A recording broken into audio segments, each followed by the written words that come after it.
السلام علیکم viewers, زبیرہ home remedies کی طرف سے آج میں آپ کو بتاؤں گا بادام ایسے ہی کھا لینے چاہیے یا بھگو کر کھانا زیادہ مفید ہے۔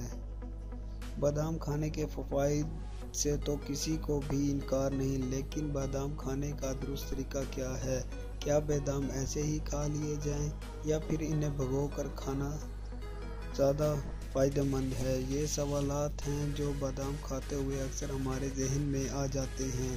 بادام کے گرد پیلی چھیلی کی وجہ سے ٹینن ہوتا ہے، جس کی وجہ سے بادام کی غذائیت سے بھرپور فائدہ نہیں اٹھایا جا سکتا، لیکن اگر اس چھلکے کو بھگو کر اتار لیا جائے تو بادام میں غذائیت زیادہ آ جاتی ہے اور ساتھ ہی یہ ہاضمے کے بہتر بناتا ہے۔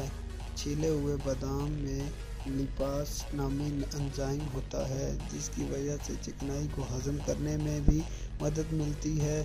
بھگوئے ہوئے بادام میں اینٹی آکسیڈنٹ کی بھاری مقدار موجود ہوتی ہے، جبکہ اس کے استعمال سے جلد تر و تازہ رہتی ہے۔ بھگوئے ہوئے بادام میں وٹامن B17 اور فولک ایسڈ ہوتا ہے، جو کینسر سے لڑنے میں مددگار ہوتا ہے۔ بھگوئے ہوئے بادام حاملہ خواتین کے لیے بھی بہت مفید ہوتے ہیں۔ مزید ویڈیوز کے لیے میرے چینل کو پلیز سبسکرائب ضرور کریے اور ویڈیو کو شیئر کرنا مت بھولیں۔ شکریہ۔